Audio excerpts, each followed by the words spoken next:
ملخص الموسم الرابع من مسلسل فروم. اخر حاجه شفناها في الموسم اللي فات ان فاطمه لما كانت حامل في روح بدات تظهر لالجن. الروح دي خلت الجن ياخد فاطمه للقبو اللي موجود في المدينه عشان تولد هناك. بعد كده جت الروح وولدت فاطمه، والروح خدت المولود بتاع فاطمه وراحت للوحوش، وفجاه المولود اللي فاطمه كانت حامل فيه اتحول لواحد من الوحوش، وتحديدا سمايلي الشخص الضاحك ده على طول. وللعلم سمايلي ده المفروض ان بويد اصلا كان قتله، لكنه رجع للحياة من تاني على هيئة المولود اللي ولدته فاطمة. وشفنا برضو ان بويد وسارة خدوا الجن وفضلوا يعذبوا فيه بكل الطرق لحد ما عرفهم مكان فاطمة، فعلى طول راحوا لها. وساعتها نزل بويد تحت القبو وشاف سمايلي وهو بيتولد من الطفل اللي طلع من بطن فاطمة. وطبعا عرف وقتها ان سمايلي وباقي الوحوش خالدين مش بيموتوا، وكل مرة هيموتوا وحش هيتولد من جديد بالشكل ده.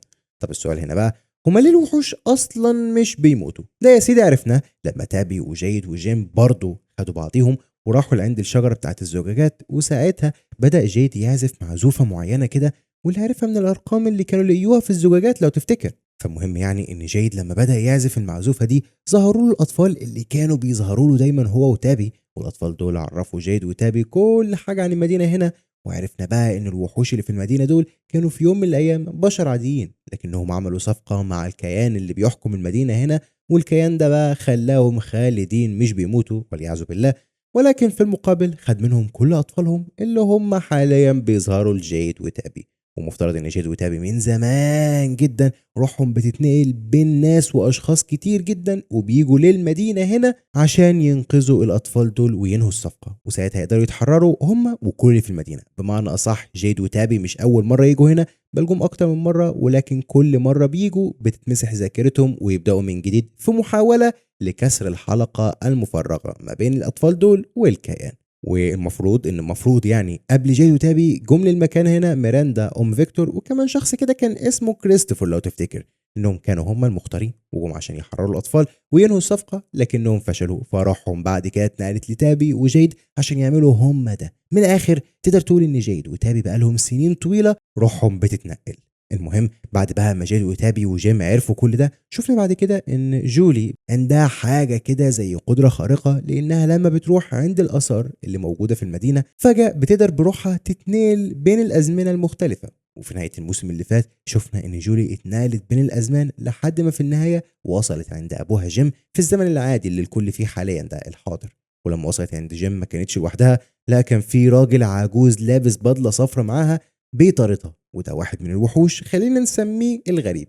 المهم ان الغريب لما وصل عند جيم ابوها بدون مقدمات مسك جيم وقال له ان ما كانش لازم يسمح لمراته تابي تحفر الحفره اللي حفرتها تحت بيتهم، لان ساعتها تابي قدرت توصل للانفاق بتاعت الوحوش ومنها بدا يظهر لها الاطفال، وحصل كل حاجه بعد كده.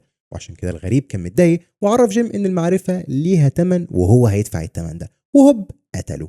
ودي بقى كانت نهايه الموسم اللي فات. ودلوقتي يلا بينا نبدأ الموسم الرابع. بيبدأ الموسم الجديد مع نقطة انتهاء الموسم اللي فات، وبنكون حاليا مع الغريب اللي واقف قدام جولي وأبوها جيم اللي خلاص يعني بيحتضر دلوقتي وبينازع الموت. بيتكلم الغريب مع جولي وبيقول لها ان تنقلها بين القصص مش هيخليها تقدر تغير اي حاجة، لانها تقدر تكون شاهدة على الماضي وتقدر تسافر بالزمن وتشوفه بس ما تقدرش تغيره. في الوقت ده جولي مش بترد على الغريب وبتسيبه وبتمشي. وللعلم الكلام اللي قاله الغريب لجولي ده سبق وقاله ليها اخوها ايسن الصغير قبل كده. ومن هنا بقى بنبدا نشك في حاجه مجنونه، وهي ان الغريب ده اصلا يمكن يكون ايسن. في كل الاحوال كل الكلام ده مش مهم، المهم ان الغريب بيوجه كلامه لجيم اللي خلاص مات، وبيعرفوا انه زعلان على موته لانه مش هيشوف ايه اللي جاي، واللي جاي بقى واللي الغريب ناوي يعمله مش هيكون سهل تماما. في نفس الوقت ده بقى بنلاقي ان في قس وصل عند المدينه، وبالتحديد بيوصل عند الشجرة المقطوعة اللي الكل بيشوفوها أول ما بيوصلوا للمدينة، واللي هي علامة واضحة إن القس كده وصل المدينة عشان يحتجز زيه زي الكل. خليك بقى فاكر الحاج ده شوية لأننا محتاجينه قدام. المهم بنروح لكاني وأليس اللي كانوا دلوقتي مع فاطمة في القبو، وبتكون فاطمة مصدومة وبتعرف الكل إنها عرفت قصة الوحوش، وهي إنهم ضحوا بأطفالهم وعملوا صفقة مع كيان شرير عشان بس يكونوا خالدين. بعد كده بتسأل فاطمة الكل عن بويد، فبيعرفوها انه نزل ورا الروح اللي خدت منها الطفل اللي هي ولدته، اللي خدته وراحت تحت القبر، فهو راح وراها. وهو عمل كده عشان يعرف هيعملوا ايه بالطفل اللي خدوه من فاطمه. بعدها بينزل كيني بقى لتحت القبو عشان يدور على بويد، وساعتها بيلاقي بويد وبيشوف كيني كمان ان الوحش سمايلي اللي قتلوه رجع للحياه، فبيترعب كيني لكن بسرعه بياخد بويد وبيطلعوا لعند فاطمه والكل وبيقفلوا باب القبو. بعدها بياخدوا بعضهم كلهم وبيروحوا لعند القسم. اول ما بيوصلوا القسم بيلاقي كيني ان بويد بيطلع كل الرصاص اللي موجود عنده هنا في اسم الشرطه. بيستغرب كيني وبيساله هو بيعمل ايه، فبيعرفوا بويد حاليا ان الوحوش مش بتموت ابدا، ولو ماتوا بيرجعوا للحياه تاني زي سمايلي. حاليا بقى هو بيعد الرصاص اللي موجود هنا معاه عشان ممكن في اي لحظه يضطر بويد يقتل نفسه هو وكل الموجودين في المدينه بحيث الوحوش ما تقتلهمش. وده صديقي يوضح مدى الرعب بتاع بويد اللي وصل له في فتره اليأس دي. على الجانب الاخر في بيت دونا بنشوف حاليا ان كريستي بتوصل للبيت عشان تعالج الجن، وبتدخل حاليا كريستي على الجن. بتلاقي الشرطيه اكوستا لو تفتكرها موجوده دلوقتي عند الجن في الغرفه، ومفروض انها قاعده بتحميه عشان بويد وسيرا ما يجوش يعذبوه تاني. فعموما يعني كريستي بتعرف اكوستا انها جايه تعالج الجن مش اكتر، وبتبدا فعلا تعالج الجن اللي بتكون حالته زي الزفت لان عينه حرفيا طارت بسبب تعذيب سيرا. وبيقول الجن حاليا لكريستي انه ما كانش عاوز يعرف حد مكان فاطمه لان الروح اللي طلعت له دي قالت له انه لو فاطمه ولدت من غير ما حد يوقفها هيقدر يرجع لبيته هو وكل الناس، وعشان كده هو عمل كده. بتعرفوا كريستي ان الوحوش عرفت تخدعه رغم انه شخص كويس وصالح، وبتبدا بقى كريستي تعالج عينه وتخيطها، والمنظر ما كانش لطيف تماما. في الوقت ده بقى بتشوف ان تابي بترجع للمدينه هي كمان، والعلم تابي بتكون جايه مع جيد بعد ما عرفوا يعني كل حاجه عن المدينه زي ما حصل نهايه الموسم اللي فات. بس المهم ان تابي اول ما بتوصل بتقابلها جولي وايسن، والاتنين بيسالوها عن ابوهم جيم، لكن تابي بتعرفهم انها ما تعرفش مكانه واكيد يعني هيرجع قبل ما الليل يجي. والعلم بتكون جولي مش عارفه ان ابوها بجد اتقتل، وانا عارف انك مستغرب لان المفروض ان ابوها اتقتل قدام عينيها. بس خلي بالك جولي اللي شافت ابوها بيموت قدام عينيها دي جولي اللي سافرت بالزمن، جولي من المستقبل بمعنى اصح، لكن جولي اللي موجوده حاليا معانا دي هي فعلا ما تعرفش اي حاجه عن موت ابوها. في كل الاحوال اثناء ما كانت تابي واقفه مع عيالها في المدينه بتحصل حاجه غير متوقعه. فجاه كده من العدم بتظهر عربيه القس اللي قلت لك عليه من شويه، وبيكون ماشي بسرعه مجنونه وهوب بيدخل في اسم الشرطه بتاع بويد. ساعتها بيروحوا بويد وكيني والكل يشوفوا القس، وبيلاقوا القس حاليا مصاب وفي غيبوبه وجنبه بنته صوفيا اللي بيكون الازاز حرفيا خلاص هيدخل في رقبتها يخلص عليها، لكن بيفضلوا الكل يحاولوا معاها بكل الطرق لحد ما بيخرجوها من العربيه بسلام. وبتفضل بقى صوفيا تقول ان ابوها كان كويس لكنه فجاه اتصاب بحاله شبه الصرع وفضل يخبط في كل حاجه قدامه بدون تركيز. وقتها بويد وكيني بيفضلوا يحاولوا يخرجوا ابو صوفيا من العربيه، وبعد محاولات كتير وعناء اكتر بينجحوا فعلا يخرجوه من العربيه. وقتها بقى بيقول بويد لكيني يروح مع الممرضه ماريال وصوفيا وابوها للمستشفى ويفضل موجود معاهم ويحميهم، فبيوافق كيني وبيتحرك مع الكل في طريقهم. اما بقى بويد فبياخد بعضه وبيروح لبيت دونا بحيث يعني يطمن على فاطمه واليس. ولما بيوصل بويد عند بيت دونا بيقابل الشرطيه اكوستا اللي بتكون مش طايقه بويد بعد اللي عمله في الجن، لكن بويد بيفضل يهديها وبيطلب منها ما تجيبش سيره اللي حصل ده لحد عشان ما تحصلش مشاكل في المدينه والناس تبدا تخاف منه. فبتوافق اكوستا وهي متضايقه وبتمشي. بعدها بنشوف ان كوستا بتكون مخنوقه من كل اللي بيحصل في المدينه دي، وعشان تهدي نفسها شويه بتاخد بعضها وبتروح المطعم تقعد هناك. اما بويد فبيدخل لبيت دونا وبيروح حاليا لاليس وفاطمه وكريستي وبيتكلم مع فاطمه وبيعرفها انها ولدت الوحش سمايلي اللي هو سبق وقتله. طبعا بيتصدموا الكل من كلام بويد وما بيكونوش مصدقين، بس المهم انهم بيعرفوا دلوقتي ان كده الوحوش دي مش بتموت، وده معناه ان كلهم ملهمش اي امل يخرجوا من هنا او يحاربوا حتى. في الوقت ده تابي كانت في بيتها مع ايسن وجولي وقاعدين مستنيين جيم، ومحدش يعرف هو فين وليه مرجعش البيت لحد دلوقتي. واثناء ما كانوا الكل قاعدين سوا بيسمعوا صوت جاي من المطبخ، فبيروحوا يشوفوا في ايه، بيلاقوا ان المطبخ فيه حاجات عماله تقع من مكانها ومحدش فاهم ايه اللي بيحصل هنا. لكن يا صديقي عندي تفسير بسيط قد يكون صح للي بيحصل ده. اللي بيعمل كده هي غالبا جولي وهي بتتنقل بين الازمنه، يعني ممكن نسخة جولي اللي بتتنقل بين الأزمنة هي معاهم حاليا في المطبخ وهي اللي بتوقع الحاجات بالشكل ده، ولكن هم طبعا مش قادرين يشوفوها. بنسيب تابي وعيلتها حاليا وبنروح بقى على مستشفى. بنشوف ان القس لسه في غيبوبة، اما بنت صوفيا بتكون مصدومة وحزينة جدا على ابوها، بتكون صوفيا عايزة تكلم امها في التليفون وتطمنها يعني، لكن حاليا كيني بيتدخل وبيعرف صوفيا انها مش قادرة تكلم امها من هنا ورايح، وبيعرفها بقى كل حاجة عن المدينة اللي هي دخلتها دي والوحوش اللي هي فيها وكل حاجة. طبعا بتتصدم صوفيا جدا جدا، بس تعرف صوفيا كانت بتمثل على كيني، لان بعد شوية كيني راح في النوم فبتستغل صوفيا الفرصة وبتروح للقس اللي المفروض إنه أبوها وحاليا تعبان ويعني في غيبوبة. بتتكلم معاه دلوقتي وبتقول له إنه أدى دوره ودوره كان مهم جدا عشان يوصلها لغاية هنا، لكنها لازم تخلص منه. وهنا بقى بنرجع بالزمن وبنكتشف إن صوفيا دي مش صوفيا ومش بنت أصلا. صوفيا دي تبقى الغريب اللي بعد ما خلص على جيم فورا غير شكله لشكل صوفيا وراح واقف على الطريق وقابل القس الغلبان وخلى القس يدخله للمدينة لأنه قدر يسيطر عليه. وساعتها بقى صوفيا أو نقدر نقول الغريب ضرب القس وبسبب كده دخل في حالة غيبوبة. وحقيقة هي صوفيا أو الغريب ما ضربتش القس أصلا، هي لمست بس صدره ففورا القس دخل في غيبوبة، وهي اللي خلته بعد كده يعمل حادثة. وكل اللي حصل ده عشان يوصلوا بشكل طبيعي قدام كل أهل المدينة وتبان هي على إنها صوفيا الغلبانة اللي يا عيني أبوها القس دخل في غيبوبة. المهم بعد ما عرفنا خبايا الماضي بنرجع للوقت الحالي وبنلاقي دلوقتي صوفيا أو الغريب بيوجه كلامه للقس وبيعرفه إنه خلاص ساعده يوصل لهنا، ومن هنا أهم جزء في القصة هيبدأ لما يخلي كل اللي هنا يخلصوا على بعض. وبتخلص بقى صوفيا كلامها وبتلمس صدر القس فبيموت في الحال. بعد شويه بقى بيصحى كيني على صوت صراخ صوفيا، فبيروح ورا مصدر الصوت بيلاقي صوفيا بره المستشفى وعماله تعيط. طبعا بيتصدم كيني ان الدنيا المفروض انها ليل وممكن الوحوش يهجموا عليها، فبيروح لصوفيا عشان يدخلها. ساعتها صوفيا بتقول له ان ابوها مات، فبيزعل يعني كيني وبيفضل يواسيها وبياخدها وبيدخلها المستشفى. ويقرر بعد كده ان هو يفضل جنبها ويدعمها. والغلبان يا عيني ما يعرفش اصلا ان ده الغريب وحش من الوحوش اللي موجودين هنا في القريه. عامه تاني يوم بويد بيروح يقابل الجين في بيت دونا وبيعرف الجين انه اسف على كل اللي عمله فيه، لكنه كان مضطر يعمل كده عشان يعرف مكان فاطمه.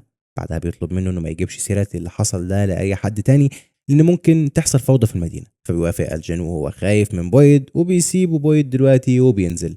لما بيخرج بقى بويد للمدينه بيلاقي حاجه غريبه لانه بيلاقي حاليا كيس كده متعلق في وسط المدينه ونازل منه دم. فبيروح بويد عشان يشوف ايه كيس الدم ده. ومش بويد لوحده اللي بيروح، ده كمان تابي وعيالها وكل اهل المدينه تقريبا. وبيكون ايسن حاسس ان اللي جوه الكيس ده هو للاسف ابوه، لان ابوه ما رجعش امبارح وكمان في نفس الوقت ما يعرفوش هو فين، والليل اللي فيه الوحوش عدى عليه وعشان كده بيجري على الكيس عشان يشوفه. لكن تابي وبويد بيوقفوه وبيقول بويد لجولي انها تاخد ايسن ويروحوا للحظيره. فبتوافق جولي وبتاخد ايسن وبيمشوا. بعد كده بيفتحوا الكل الكيس وهم مرعوبين وحاسين ان جيم اللي جواه، لكنهم بيلاقوا جواه خرفان متقطع. في نفس الوقت ده بيسمعوا الكل صوت صراخ جاي من عند الحظيره، فبيروحوا يشوفوا فيه ايه. وهنا بتكون الصدمه، بيلاقوا جولي وايسن وصلوا لغايه الحظيره، ولكن اول ما فتحوها لقيوا جيم مقتول جواها بشكل بشع ومتعلق. وبيلاقوا الكل مكتوب وراه جمله غريبه كده وهي المعرفه لها ثمن. طبعا لما بتشوف تابي المنظر ده بتنهار هي وعيالها، اما بويد والكل حرفيا الحزن بيبقى ماسك فيهم والصمت بيخيم على المكان. في الوقت ده بتروح تابي مع عيالها اللي بتدون عشان يعني يهدوا شويه من اللي حصل معاهم ده. اما بقى بويد وجيد فبياخدوا جثه جيم وبيروحوا بيها للكنيسه عشان تتغسل. وحاليا بيسال بويد جيم ايه معنى الجمله اللي الوحوش كانوا سايبينها ورا جثه جيم وهي يعني المعرفه لها ثمن. فبيعرفوا جيد بكل اللي حصل معاه هو وتابي وانهم راحوا لشجره الزجاج وشافوا هناك الاطفال، ووقتها عرفوهم ان زمان اهلهم عملوا صفقه مع كيان شرير وضحوا بيهم وتحولوا لوحوش عشان يعيشوا حياه ابديه. والاطفال دول بقى بيحاولوا يخلوا اي حد ينقذ روحهم من هنا ويوقفوا الصفقه دي. والمختارين للمهمه دي هم تابي وجيد، واللي اصلا من زمان وهم روحهم بتتنقل من زمن للتاني ومن شخص للتاني عشان بس ينقذوا ارواح الاطفال الضحايا دول. ساعتها بويد بيقول لجيد يعني احنا مش هنخرج من هنا الا لما تنقذوا الاطفال دول اللي هم اساسا اموات. فبيعرفوا جيد ان ده بالظبط اللي للاسف لازم يعملوه. فبيتصدم بويد وبيحس انهم مش هيخرجوا من هنا ابدا. وبيفهم بويد على فكره ان بمعنى الكلام ده كله تمن المعرفه اللي عرفوها جيد وتابي هي قتل جيم، وعشان كده كتبوا الوحوش الكلمه دي عند جثته.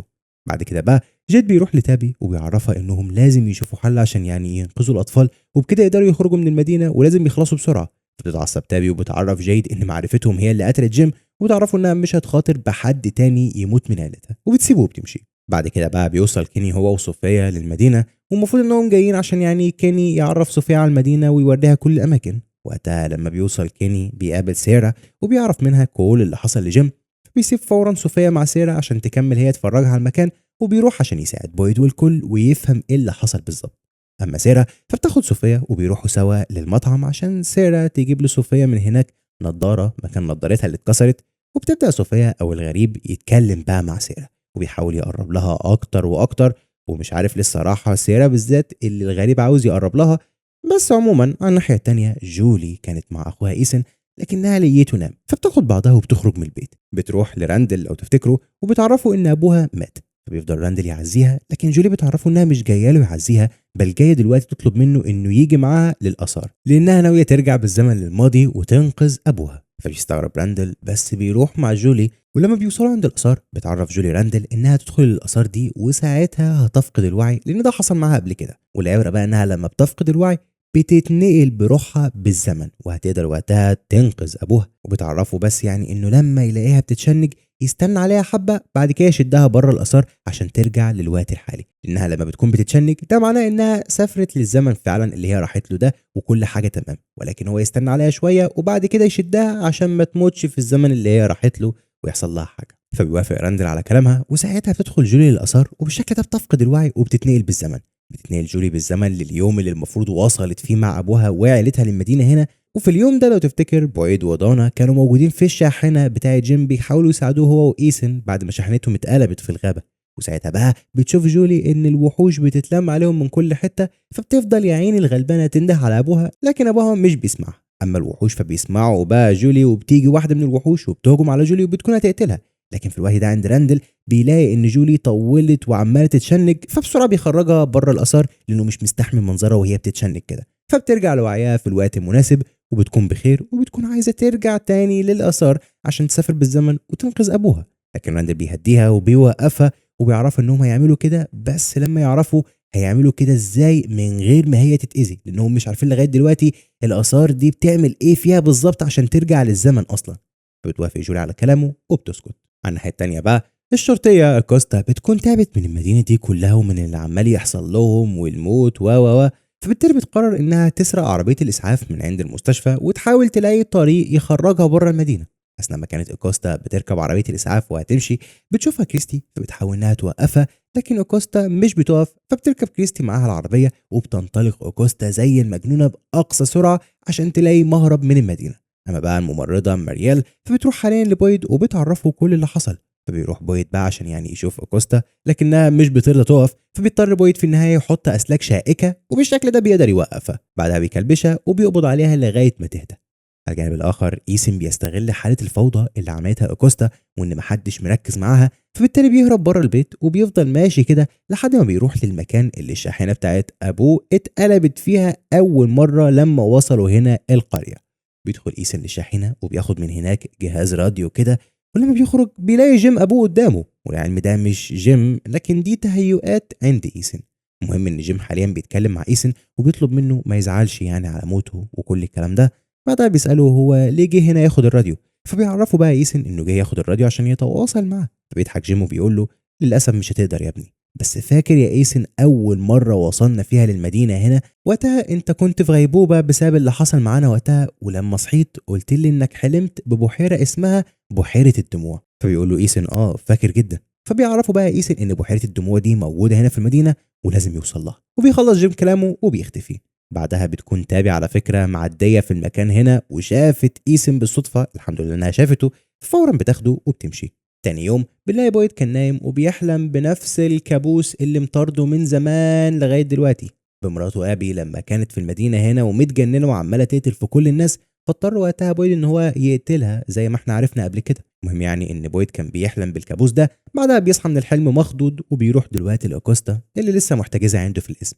ساعتها بيفضل بويد يحاول يفهم هي ليه كوستا كانت عاوزه تهرب وكل الكلام اللي حصل ده. فبتعرفوا كوستا انها منهاره وكانت عايزه اي طريق عشان يعني تهرب، بس من الواضح ان مفيش اي طريق للهروب من المدينه دي، وعشان كده بتطلب كوستا من بويد ان هو يديها الرصاصه انها عايزه تخلص من حياتها خالص. بس بويد مش بيرضى وبيقرر ان هو يديها حاجه تانية، بيعرفها انه موافق يديها رصاصه بس لما تساعده في حاجه كده. بتوافق كوستا وساعتها بياخدها بويد للكنيسه وبيوديها لمخزن كده في الكنيسه. المخزن ده بتكون فيه حاجات كتير تخص ناس كتير كانت موجوده هنا في المدينه لكنهم يعني ماتوا. وبيطلب بقى بويد من اكوستا انها تستغل شغلها كشرطيه وتتعامل مع الحاجات دي كانها ادله جريمه وتبحث وراها وتربط كل حاجه ببعضها، يمكن تلاقي حاجه معينه هم مش شايفينها تخرجهم من هنا.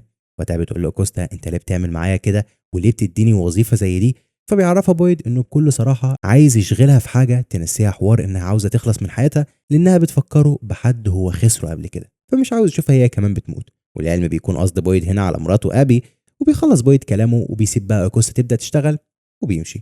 على الجانب الاخر في المستشفى، كيني وكريستي وماريال كانوا بيجهزوا جثه ابو صوفيا عشان يعني يدفنوه، وساعتها تطلب صوفيا منهم انهم يسيبوها شويه مع ابوها، فبيسيبوها وبيخرجوا. وساعتها صوفيا او الغريب مش بتودع القصة طبعا، لكنها حرفيا بتنتزع سنة من سنانه للذكرى، حاجة بتورينا ان الغريب ده مجنون خالص. وواضح ان ايامه الجاية مش هتكون سهلة خالص. وملحوظة ثانية كده، معرفش ايه هتهمك ولا لا يا صديقي، بس الغريب انتشرت عنه حاجات كتير جدا بتقول انه بياخد السنان اللي بياخدها من الضحايا دي وبيركبها في بقه عشان هو ما عندوش سنان. يعني حرفيا لو فتحت بقه هتلاقي فيها اسنان كتير جدا، ولكن دي مش سنانه، دي اسنان ضحايا. عموما بعد شويه بتتعمل جنازه للقس وكمان لجيم وبيحضروها الكل. وسط الجنازه بتحصل حاجه غريبه، لان فجاه في مجموعه من الغربان بتيجي تطير فوقيهم، وبيكونوا الكل مرعوبين ومش فاهمين اي حاجه. بس في العموم الغربان بتمشي وبتخلص الجنازه. بعد الجنازه بيروحوا الكل يقعدوا في المطعم، واثناء ما كانت تابي قاعده مع عيالها بيجي فيكتور وبيعزيهم. بياخد ايسن يقعد معاه شويه عشان يعني يفك عنه. اما بقى كيني فبيجي وبيقعد مع صوفيا، وحاليا بيتكلم كيني مع صوفيا وبيقول لها ان المدينه هنا كانت امان شويه، لكن يعني من وقت ما جيد وتابي وعيالها وجيم جم كلهم هنا كل حاجه اتغيرت، وبقى لازم كل فتره والتانيه حد يموت. عموما بيقطع كلامه بويد وبيجي حاليا عشان يعني عاوز كيني يتكلم معاه على انفراد. فوقتها بتيجي جولي عشان تعزي صوفيا لان هي التانيه ابوها ميت. فساعتها صوفيا بتقول لها ان كيني بيقول ان هي وعيلتها وجيد نذير شؤم، لان من وقت ما هم جم للمدينه وكل حاجه اتغيرت للاسوأ. وقتها تتعصب جولي وبتتخانق مع كيني ومع صوفيا، وبتسيب بعد كده المكان وهي متضايقه وبتخرج. بيجي كيني وبياخد صوفيا وبيفضل يقول لها انه ما كانش قصده ان هم يعني نذير شؤم، وبيستغرب انها بتقول كلام زي ده لواحده لسه ابوها ميت من شويه، وكانها عايزه توقع بين الكل. وبنحس فعلا كده ان صوفيا او الغريب بتعمل كده عشان توقع الناس في بعضها. لكن صوفيا او الغريب بتقول لكيني ان يعني مش قصدها، فبيعدي كين الموقف. وبيسال بعد كده صوفيا عايزه تعيش فين من هنا ورايح. فبتفكر شويه وبتقول له انها عايزه تعيش عند سيرة. فبياخدها كيني وبيعرض بقى على سيرة ان صوفيا تعيش معاها، فبتوافق. ليه بقى هي اختارت سيرة بالذات تعيش معاها ما نعرفش. بس عموما على الناحيه التانيه جولي بتروح حاليا هي وراندل للبيت بتاع جولي وعيلتها اللي انهار زمان لو تفتكر. وبتقول جولي لراندل انها عايزه تدخل الركام يعني بتاع البيت، لان البيت ده فيه كتاب كده عباره عن قصص مصوره بتاعت ايسن اخو جولي. وبتقول جولي راندل ان الكتب دي كانت بتتكلم عن قصه واحده زي جولي بالظبط بتقدر تتنقل بين الازمنه. ورغم ان القصه دي تبان خياليه، لكن جولي عاوز توصل لها يمكن تعرف منها ازاي تتحكم في قدراتها وازاي تتنقل للزمن اللي هي عايزاه، وبالشكل ده اكيد هتقدر تنقذ ابوها. وبيكون راندل على فكره مش مقتنع بكل ده، لكنه بيساعد جولي وبيدخل للبيت وبيجيب منها الكتب دي فعلا. على الناحيه التانيه بقى تابي بتروح بيت دونا وبتسيب لدونا رساله وبتمشي. لكن هنري ابو فيكتور بيشوف تابي فبيمشي وراها وبيسالها هي رايحه فين. بتعرفوا تابي انها هتروح لشجره الزجاج وهتدخل جواها عشان تتنقل للبرج، يمكن تقدر تخرج من هنا هي وعيالها خالص. فبيقرر هنري ان هو يمشي معاها عشان يخلي باله منها، ان يعني جوزها ميت وهي تعبانه فاكيد مش في حالتها العقليه التمام. بتوصل بعد كده تابل عند شجرة الزجاجات وبتكون خلاص عايزة تدخل منها عشان تطلع على البرج، لكن هنري بيكون خايف عليها لا تتنقل في مكان مميت زي ما حصل قبل كده. وواحد من اللي عايشين في المدينة حاول ان هو يدخل ولكن ما طلعش على البرج، بل اتحبس جوه حيطة جوه الجدار، اتحبس جوه الجدار ومات. فعشان كده هنري بيرفض. فوقتها بقى بيظهر لتابي الطفل صاحب اللبس الابيض اللي قبل كده ظهر لها ودلها على البرج عشان تطلع له وتنط منه وتخرج من المدينة. حاليا بقى بتاخد تابي بالها ان الطفل ده شكله متغير شويه، لكنها مش بتهتم وبتساله بس هل لو دخلت الشجره هقدر اوصل للبرج وانط منه واخرج من المدينه زي ما حصل معايا قبل كده. فبيعرفها الطفل صاحب اللبس الابيض ان ده مش هيحصل خلاص، لان الكلام ده كان زمان قبل ما كل حاجه تتغير.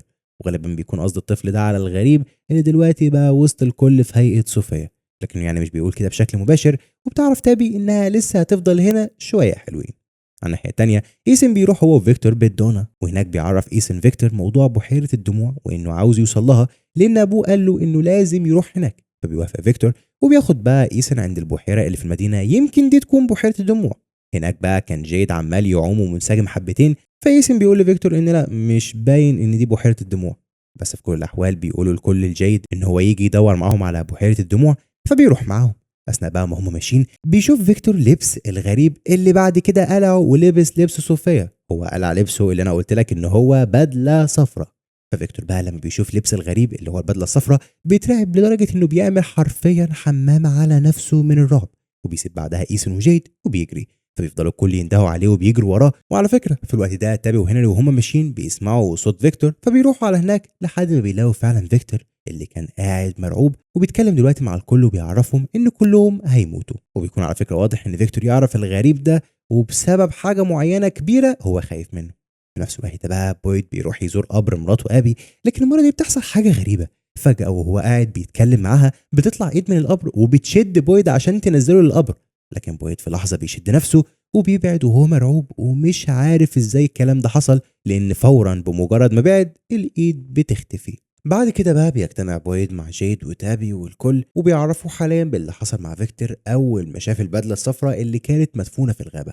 فهنا بقى بيعرفوا الكل ان ايا كان مين صاحب البدله الصفراء دي واضح ان فيكتور يعرفه وبيخاف منه جدا، وعشان كده لازم يعرفوا ايه حكايته بالظبط. فبيقرر هنري ابو فيكتور انه يقرب لفيكتور ويساله عن الموضوع ده يمكن يفهم فيه ايه. اما بقى جيد فبيعرف الكل ان ميراندا ام فيكتور لما كانت عايشه بره المدينه كانت بتاخد مخدرات معينه، ولما بدات تاخد المخدرات دي بدات تشوف حاجات ليها علاقه بماضي المدينه.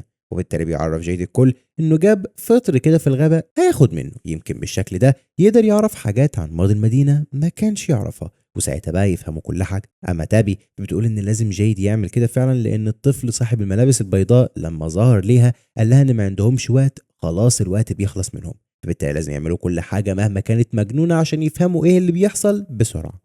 ساعتها بقى بيقرر بويد انه هيفضل خلاص مع جيد ومش هيسيبه خالص لغايه ما ياخد الفطر وتنتهي المفعول بتاع الفطر خالص من قدامه. اما بقى دونا فبتقرر انها هتروح مع اليس للبيت اللي عايشين فيه وهيجمعوا ناس من هناك عشان يروحوا ويجيبوا اكل. ساعتها وقبل ما دونا تمشي من البيت بتعرف بقى كيني انه لازم يراقب فاطمه واليس مش موجود، لانها ما رجعتش طبيعيه خالص من وقت اللي حصل معاها، وعشان كده لازم يراقبوها بشكل مستمر. فبيوافق كيني على كلام دونا. بعد كده بتاخد دونا اليس عشان يروحوا يجيبوا اكل ومؤن، وبتجيلهم حاليا تابي ومعاها ايسن وبيقرروا يروحوا معاهم في الرحله دي. وللعلم تابي جابت ايسن لهنا لانها عرفت بموضوع بحيره الدموع اللي ابوه ظهر له وقال له عليها، وعرفت انه بيدور عليه. ورغم ان تابي مش مقتنعه بحوار بحيره الدموع، لكنها وعدت ايسن يدوروا عليه مع بعض، وعشان كده يروحوا مع دونا والكل يدوروا مع بعض. وفعلا بتمشي تابي وايسن مع اليس ودونا وباقي اللي معاهم في طريقهم عشان يجيبوا اكل. بعد شويه واثناء ما هم ماشيين بيلاقوا طائر كده مصاب ومرمي على الطريق، فبيتكلم ايسن مع امه وبيعرفها ان بحيره الدموع اكيد ممكن تشفيه لو حطوا يعني عليه شويه ميه من البحيره دي، وعشان كده هياخد الطائر ده معاه بحيث يحطه في البحيره لما يلاقوها. فبتوافق تابع على كلامه وبياخد بقى ايسن الطائر وبيكملوا ماشي في طريقهم لحد ما بيوصلوا عند بحيره كده بيكون عندها اكل مزروع، فبيفضلوا هناك ياخدوا من الاكل ده. اما ايسن فبياخد من الميه وبيحطه على الطائر عشان يشفيه. في نفس الوقت ده واحد من اللي كان مع الكل بيلاقي فجأة حبل كده، فبيشد الحبل ده عشان يشوف نهايته، وفي الآخر بيلاقي إن الحبل مربوط بشبكة، ولما بيشد أكتر الشبكة دي بقى بتظهر على وش المية وبيكون جواها حاجة، بس جواها إيه ما نعرفش. على الناحية التانية هنري بيروح لابنه فيكتور وبيلاقي فيكتور حاليا عمال يقيس المسافات بين الأشجار، لأن فيكتور لسه مقتنع إن الأشجار مكانها بيتغير، وعشان كده هو بيقيس المسافة دي دايما عشان يتأكد هي بجد اتغيرت ولا بيهلوس. عموما هنري بيفضل بقى يسأله عن الراجل صاحب البدلة الصفراء وليه خايف منه قوي كده، فبيقول له فيكتور هقول لك كل حاجة. بعدها بياخد فيكتور هنري لمكان كده كان دافن فيه حاجة، وبيطلع بقى الحاجة دي واللي بتكون رسمة رسمها فيكتور للراجل اللي لابس بدلة صفراء من زمان جدا. كان رسمه وهو بيهجم على ميريندا أم فيكتور اللي هي مرات هنري. وبيتكلم دلوقتي فيكتور مع هنري وبيعرفوا انهم لما وصلوا زمان للمدينه هنا هو وامه واخته وصلوا معاهم ناس كتير جدا، ومن ضمن الناس دول كان الراجل صاحب البدله الصفراء، والوقتها فيكتور والكل افتكروه مجرد راجل عادي زيهم واتحبس في المدينه هنا برضه. لكن الراجل ده في يوم لما ام فيكتور لقيت الشجره بتاعت الزجاج اتجنن وقرر يخلص عليها، وطلع انه واحد من الوحوش وهجم على ميريندا وقتلها. وفيكتور شافه وهو بيعمل كده وبياكل من امه، ومن وقتها وفيكتور بيترعب منه، وده اللي سبب خوفه لما لقيوا اللبس او البدله الصفراء اللي موجوده في الغابه. طبعا الكلام ده كله بيرعب هنري وبيزعل يا عيني على مراته لما بيعرف الطريقه اللي ماتت بيها. على الجانب الاخر وفي نفس الوقت جولي وراندل بيجيبوا الكتب اللي لقيوها في البيت المنهار، واللي هي كانت كتب قصص مصورة زي ما قلنا. القصص دي بتتكلم عن شخص عنده قدرات زي جولي بيقدر يتنقل بين الأزمنة. بيكون راندل مستغرب إنهم يشوفوا كتاب أطفال زي ده وفاكرين يعني إنه هيوصلهم لحاجة. فبتعرفوا جولي إن اللي كتب الكتاب ده واضح إنه بشكل أو بآخر جه المدينة هنا وعرف موضوع التنقل بين القصص أو الأزمنة، فكتب القصة دي. وعشان كده لما يمشوا على التعليمات اللي هو كتبها أكيد هيوصلوا لحاجة تفيدهم في موضوع التنقل بين الأزمنة أو بين القصص، ويمكن جولي في النهاية تقدر تعرف إزاي تنقذ أبوها. فبيوافق راندل رغم إنه مش مقتنع. بعد شوية بيلاقي راندل إن جولي قصت شعرها، فبتعرفوا بقى إنها عملت كده لأنها آخر مرة لما راحت لزمن وقابلت هناك واحد من الوحوش، واحد منهم سحبها من شعرها، فهي قصت شعرها عشان محدش يعرف يشدها منه. في كل الأحوال بيروحوا دلوقتي الكل عند الآثار اللي متعودين إن هم ينتقلوا من خلالها. ووقتها بقى جولي بتقول لراندل إنها هتجرب حاجة جديدة المرة دي، هتاخد ورقة وقلم هتحطهم دلوقتي في جيبها، ولما هتتنقل للزمن التاني تمسك نفس الورقة والقلم دول وتروح معلمة علامة وترميها وتمشي. ولما ترجع تاني لأرض الواقع هنا وتصحى هتبص في الورقة دي وتشوف هل العلامة اللي هي علمتها دي ظهرت في الورقة اللي معاها ولا لا. هي عاوزة تعمل كده عشان تتأكد هل أي حاجة ممكن تعملها في الماضي أو في الزمن اللي هتروحه ده هتأثر في المستقبل أو الحاضر، ولا كأنها عملت أي حاجة. فبس بتقول له الكلمتين دول وبتاخد بعضها وبتخش جوه الآثار وبتفقد الوعي في العالم الحقيقي وبتتنقل لقصة جديدة وزمن جديد. ساعتها بقى بتشوف جولي الراجل صاحب البدلة الصفراء أو الغريب يعني، وهو بيهجم على الناس وبيقتلهم. ولأن الموضوع ده حصل لما وصل فيكتور لأول مرة المدينة، وساعتها كل اللي مع فيكتور اتقتلوا. وبنعرف حاليا إن الغريب صاحب البدلة الصفراء هو اللي كان خلص على كل الناس اللي كانت موجودة يا عيني مع فيكتور. عموما جولي بتجيب دلوقتي ورقة وبترسم عليها رمز وبترميه في المكان، وبتكون خايفة جدا، بس عموما بتهرب من الغريب صاحب البدلة الصفراء لأنه بدأ يطاردها. على الناحية التانية بيلاقيها راندل بتتشنج بزيادة، فبيسحبها ورا الآثار، وساعتها بتفوق أخيرا وبتجيب بقى الورقة اللي كانت في جيبها عشان يعني تشوف الرمز اللي رسمته.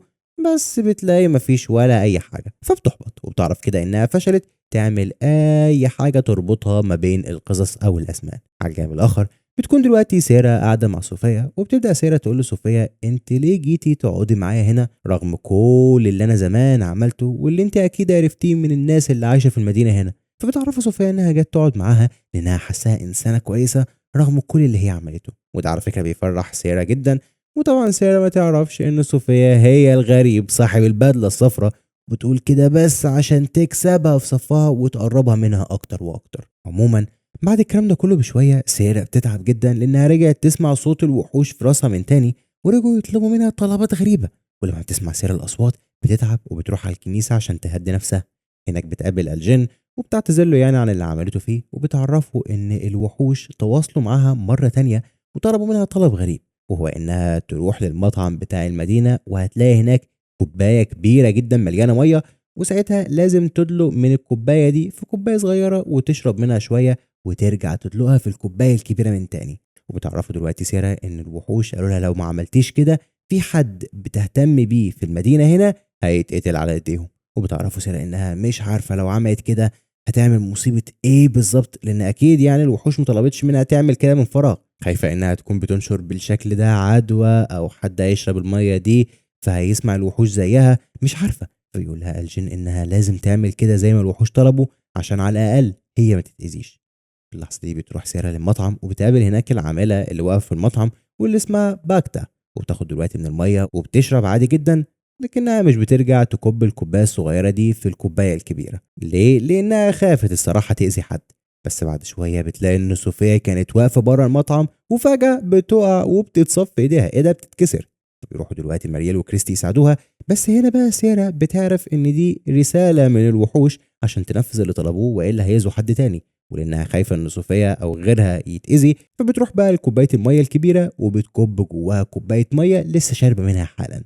وعلى فكره بعد اللي حصل ده بتاخد باكتا كوبايه الميه الكبيره كلها وبترميها في الحوض. وعلى فكره في الوقت ده ماريال وكريستي كانوا قاعدين وبيعالجوا صوفيا، وصوفيا وقتها كانت عماله تتكلم معاهم بطرق والغاز كتيره. بس يا صديقي لو انت ترجمت الكلام اللي هي كانت عماله تقوله ده هتفهم ان هي قالت كده لسيرا عشان تشوفها هل هتنفذ اللي يطلب منها ولا لا. وهي كده على فكرة اتأكدت، فاحتمال بشكل ما تطلب منها حاجة تانية أتقل بكتير من كده قدام.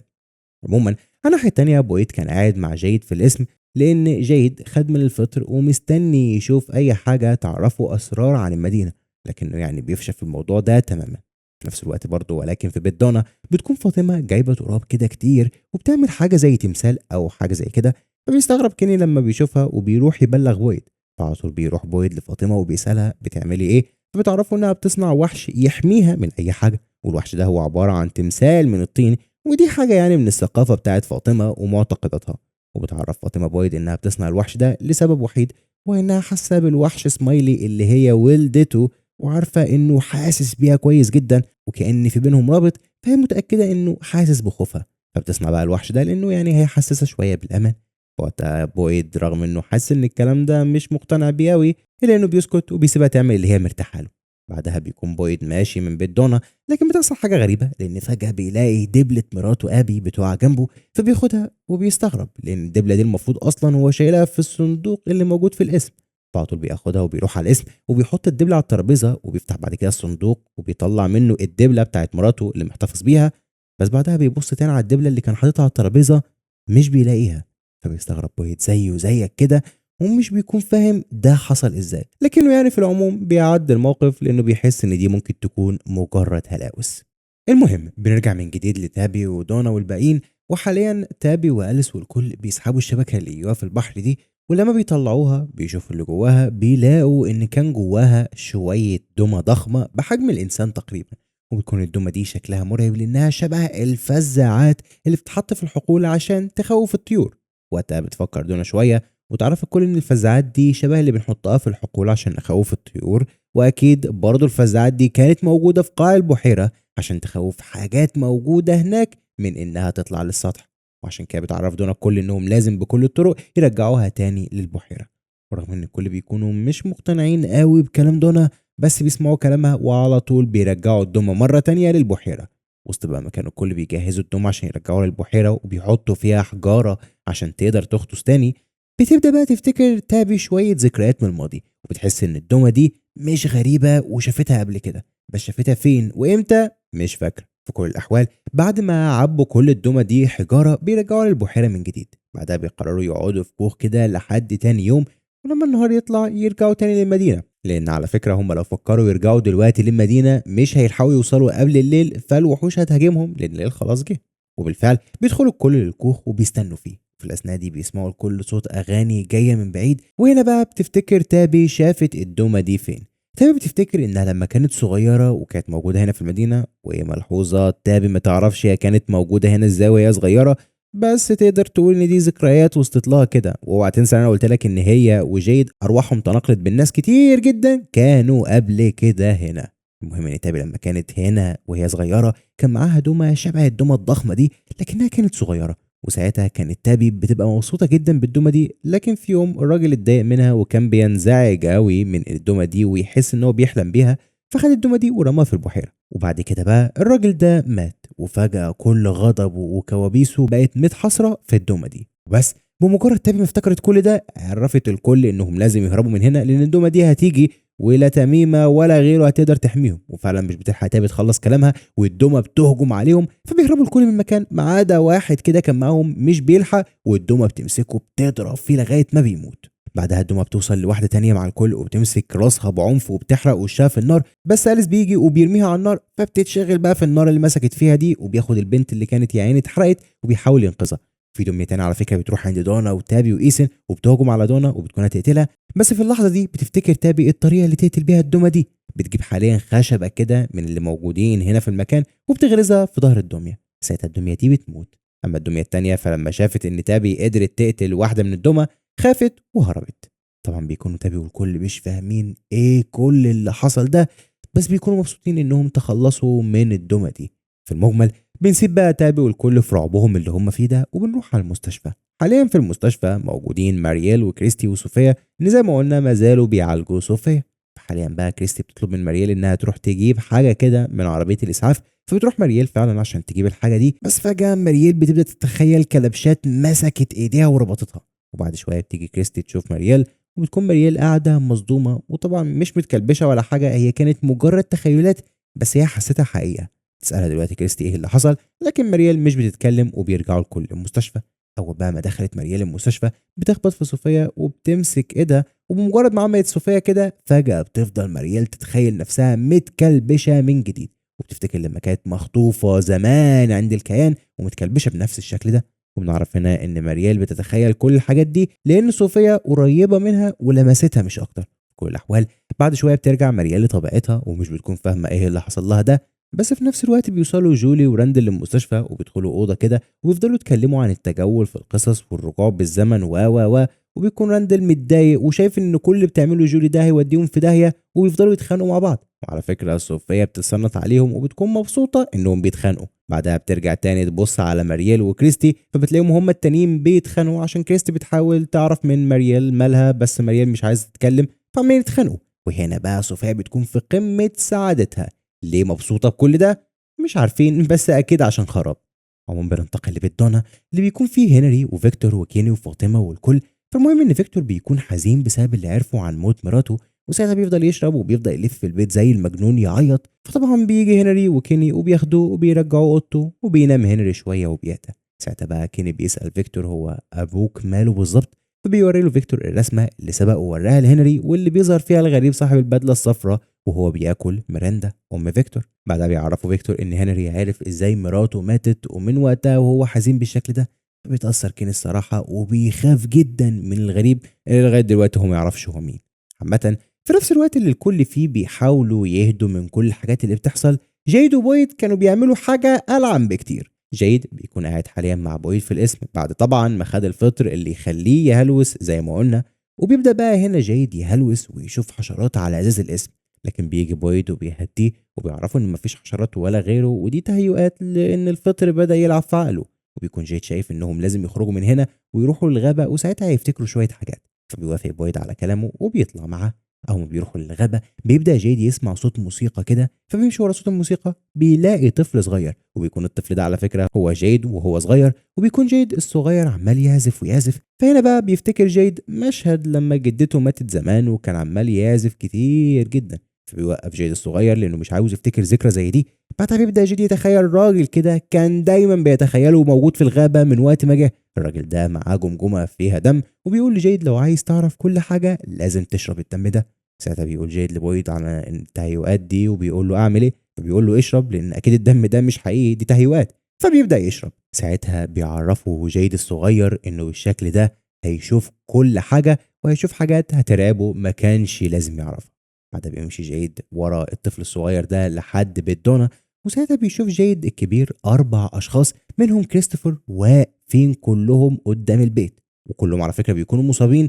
ولكن الغريب ان مفيش حد فيهم متاكل، يعني معنى ذلك هم ميتين ومقتولين، ده معنى ان كل الناس دي ماتوا ولكن حد قتلهم. وقتها جيد الصغير بيقول لجيد الكبير ان كل الناس دول هي انت، وكنت عشت في كل اجسامهم قبل كده ولكن في الاخر مت. فبيسأله جيد طب وليه ده كله حصل؟ فبيقول له لانك دايما لما كنت بتقرب توصل للحقيقة، الناس لما كانت تعرف انك بتدور ووصلت هم بنفسهم اللي بيقتلوك قبل ما تنقذ الأطفال اللي لو أنقذتهم كل الناس هتطلع من هنا. طبعا بيستغرب جيد وبيقول طب وهم ليه الناس يقتلوهم طالما هم أصلا كانوا بيدوروا على الحقيقة وإنهم ينقذوا الأطفال وبعدها يطلعوا الناس.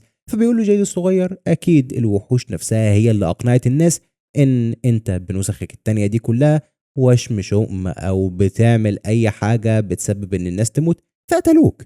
وقتها بيعرفوا كمان جيد الصغير إن اللي بيحصل هنا ده معناه انه مش هينجح في الخروج من هنا او انقاذ الاطفال زيه زي كل النسخ اللي قبله. وقتها بيطلب جيد الكبير من الصغير ان هو يساعده على انه يوصل لطريقه يخرج بيها من هنا وينقذ كل الاطفال. فبيقول له جيد الصغير تعالى ورايا. فبيمشي جيد وراه لحد ما بياخد جيد الصغير عند باب سري محدش يعرف اصلا بوجود الباب ده. ساعتها بيفتح جيد الباب بيلاقي نفسه قدام الانفاق اللي الوحوش بيعيشوا فيها. فبيستغرب ان الانفاق دي اصلا مكانها مش هنا، لكنه على الرغم من كده بيدخل جوه هو وبويد وبيفضلوا ماشيين زي ما هم لغايه ما بيوصلوا لحاجه. فبيقول بويد لجيد انهم لازم يرجعوا البيت دونا من هنا لان المكان مش امان. بس قبل ما يعملوا كده بيشوف جيد الكبير جيد الصغير وهو ماشي في المكان هنا، فبيمشي وراه برضه لحد ما فجاه بيلاقوا قدامهم مجموعه من الوحوش واللي بيعرفوا جيد انهم كانوا مستنينه وبياخدوه وبيدفنوه جوه قبر موجود في المكان. وما بيكون جيد جوه القبر ده بيلاقي قدامه طفله من الاطفال اللي اتخطفوا زمان من الوحوش اللي جيد المفروض اصلا ينقذهم. والطفله دي بتقول لجيد انكوي، واللي طبعا عرفنا ان معناها كلمه تذكر. وهوب فجاه كل ده بينتهي وجيد بيصحى من الهلوسه، فبيلاقي نفسه في الاسم مع بويد. وبيعرفوا بويد انهم ما خرجوش من الاسم اصلا، ومن وقت ما هو خد الفطر وهو قاعد زي ما هو كده. وده معناه ان كل اللي شافه جيد ده كان في عقله بس. لكن جيد بيكون على فكره مبسوط انه شاف كل ده.